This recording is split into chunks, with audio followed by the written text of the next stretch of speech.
Hello everyone, welcome to code base. आज हम लोग मूव जीरो प्रॉब्लम को सॉल्व करने वाले हैं। तो सबसे पहले हम देखेंगे हमारा ये प्रॉब्लम है क्या, फिर इसके लिए हम इसका अप्रोच, कोड और टाइम कॉम्प्लेक्सिटी सारा कुछ देखेंगे। तो सबसे पहले हम प्रॉब्लम देखते हैं है क्या। तो ये लीड कोड का 283 प्रॉब्लम है, मूव्स जीरो। तो इसमें हमें एक एरे दिया होगा, given an integer array nums. Nums नाम का हमें एक एरे दिया होगा, उसमें हमें moves all zero to end of it while maintaining the relative order of the non zero elements. तो उसमें हमें जीरो एलिमेंट को लास्ट में करना है, जबकि नॉन जीरो एलिमेंट का जो ऑर्डर है उसी को फॉलो करना है। तो हम देखते हैं ये प्रॉब्लम क्या रहा है। तो एक हमारा एग्जाम्पल है जिसमें हमें एरे दिया हुआ है नम्स नाम का, जिसके एलिमेंट है 0 1 0 3 12। और जब उसका जो आउटपुट आ रहा है वो आ रहा है 1 3 12 एंड 0 0। तो ये कहने का मतलब ये है कि हमारा जो नॉन जीरो एलिमेंट होगा वो सेम ऑर्डर में होगा, मतलब जो पहले आया था वो पहले वाले एरे में वो सेम आएगा। इसको हम एग्जाम्पल के थ्रू समझेंगे। तो चलिए हम देखते हैं। तो इस केस में जो हमारा आउटपुट आ रहा है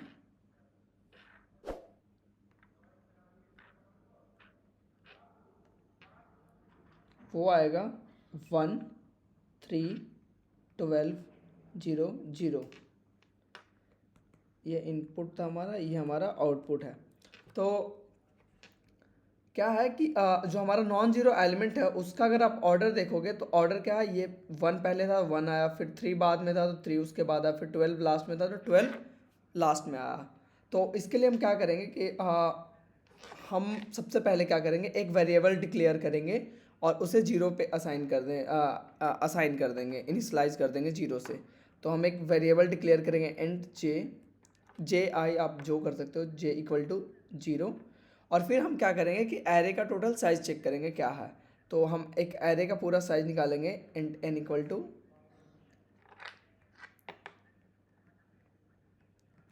नम्स डॉट साइज। ओके, उसके बाद हम एक लूप रन करेंगे और उस लूप में क्या चेक करेंगे, हम एक फॉर लूप लगाएंगे 0 टू एन तक। इसमें हम चेक करेंगे इफ़ अगर हमारा जो नम्स का एलिमेंट है वो नॉन जीरो है तो हम उसे अपने एरे में रखेंगे, अदरवाइज स्किप कर देंगे। तो if nums of i is not equal to 0, तो इसमें क्या होगा कि हमारा जो नॉन जीरो एलिमेंट होगा वो हमें मिलेगा, तो उसे हमें क्या करना है, अपने एरे में रखना है। तो वो हम क्या करेंगे, nums of j plus plus equal to nums of i. तो अब हमने यहाँ पे नम्स ऑफ जे क्यों लिया, जे इसलिए लिया क्योंकि हमारा जो इंडेक्स है वो वापस जीरो से शुरू करना है। तो हमारा जो पहला एलिमेंट यहाँ पे आएगा, फिर उसके नेक्स्ट वाला एलिमेंट यहाँ पे, फिर यहाँ पे, फिर ऐसे ऐसे करके। और हम चेक इस वाले में कर रहे होंगे, तो हमारा आई यहाँ पे है और जे यहाँ पे है। तो जब आई हमारा यहाँ जाएगा तो हमें पहला जे मिलेगा, फिर यहाँ आई जाएगा स्किप कर देगा, फिर यहाँ जब आई जाएगा तो हमें दूसरा जे मिलेगा, फिर जब यहाँ आ जाएगा तो हमें तीसरा जे मिलेगा। उसके बाद जो दो वैकेंट सीट है उस जगह पे हम जीरो डाल देंगे। ओके, तो हमने ये कर लिया। उसके बाद nums of j plus plus equal to nums of i, और ये जब पूरा करके आएंगे तो फिर हम एक लूप और रन करेंगे। वो लूप इसलिए रन करेंगे क्योंकि उस लूप में हम जितना वैकेंट सीट होगा उस जगह पे जीरो को प्लेस कर देंगे। तो वो लूप कहाँ से हम चलाएंगे, जे से ही चलाएंगे। अब इसको मैं बताऊंगा जे से क्यों चलाना और क्यों मैं जे से ही चला रहा हूँ, ठीक है। और इसको क्या कर सकते हैं, कोई ऑप्शन, हाँ कर सकते हैं, j is less than n j plus plus. और उस केस में क्या करेंगे, nums of j equal to j equal to 0, ठीक है। तो ये हमारा कोड होगा। पहले हम क्या करेंगे कि पहले हमने क्या किया कि पहले एक जे बना लिया, तो हम यहाँ एक जे लिख लेते हैं, जे इक्वल टू 0 और i equal to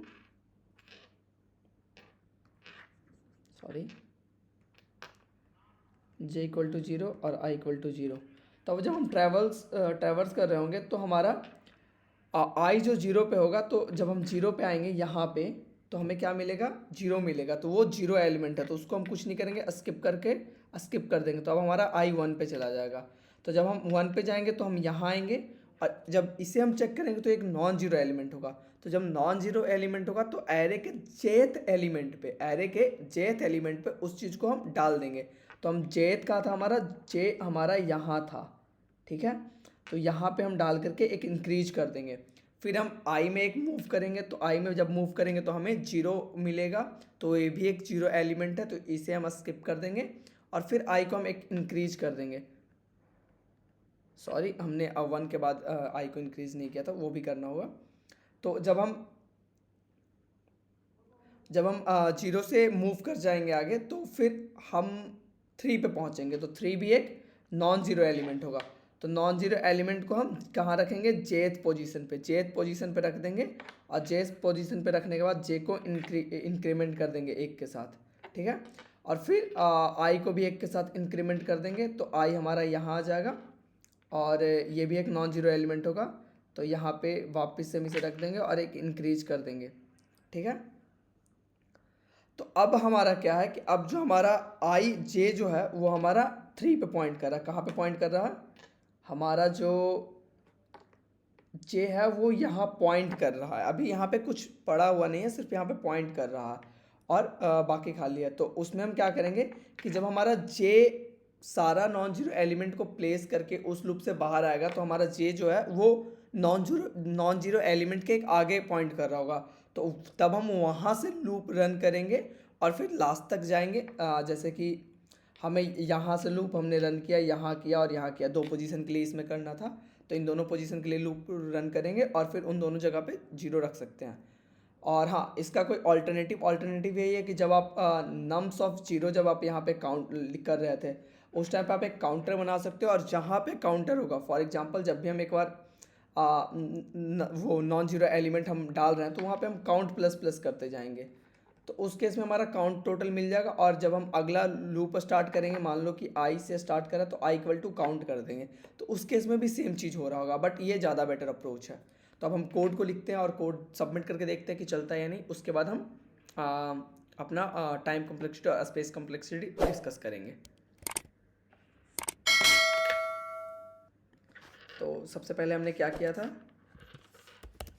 int j equal to 0,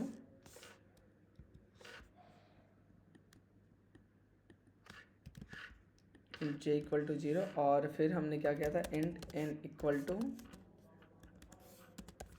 nums dot size. हमने साइज भी निकाल लिया। उसके बाद हमने एक लूप लगाया था, loop int i equal to 0, i is less than n and i plus plus. इसके बाद हमने क्या किया था, हमने एक कंडीशन डाला था कि if nums of i is not equal to 0, if nums of i is not equal to 0, तो उस केस में क्या है, नम्स के जेथ पोजीशन पे हमें एलिमेंट डालना है, कौन सा, नम्स ऑफ आई, ठीक है। इसके बाद हम लूप के बाहर आएंगे और यहाँ पे जे से j is less than n j plus plus, और फिर नम्स ऑफ जे पोजीशन पे हम क्या कर देंगे, 0 रख देंगे, और बस हो गया हमारा कोड कंप्लीट। अब इसे सबमिट करके हम देखते हैं।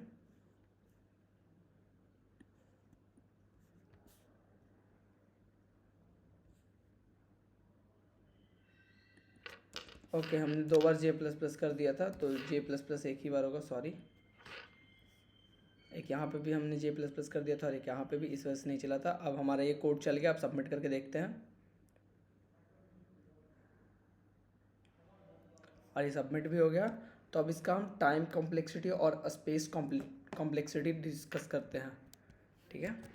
तो हमने 2 लूप लगाया था, एक लूप लगाया था 2 लूप लगाया था, एक 0 टू n तक, और दूसरा हमने लगाया था j टू n तक।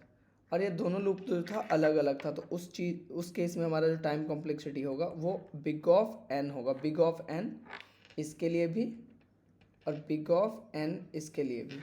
तो बिग ऑफ एन और बिग ऑफ एन टोटल मिला के हमें क्या बोल सकते हैं, हम इसको बिग ऑफ एन बोल सकते हैं। और स्पेस कॉम्प्लेक्सिटी, हमने कोई एक्स्ट्रा स्पेस नहीं यूज़ किया, सिर्फ हमने एक वेरिएबल बनाया जे, तो वो इतना कुछ ज़्यादा स्पेस नहीं ले रहा, तो उस केस में हमारा स्पेस कॉम्प्लेक्सिटी ऑर्डर ऑफ 1 हो जाएगा। तो अगर वीडियो अच्छा लगा होगा तो वीडियो को लाइक कर दीजिएगा और कमेंट कर दीजिएगा, चैनल को सब्सक्राइब कीजिएगा और प्लीज़ अपने दोस्तों के साथ शेयर किया कीजिए। Thank you.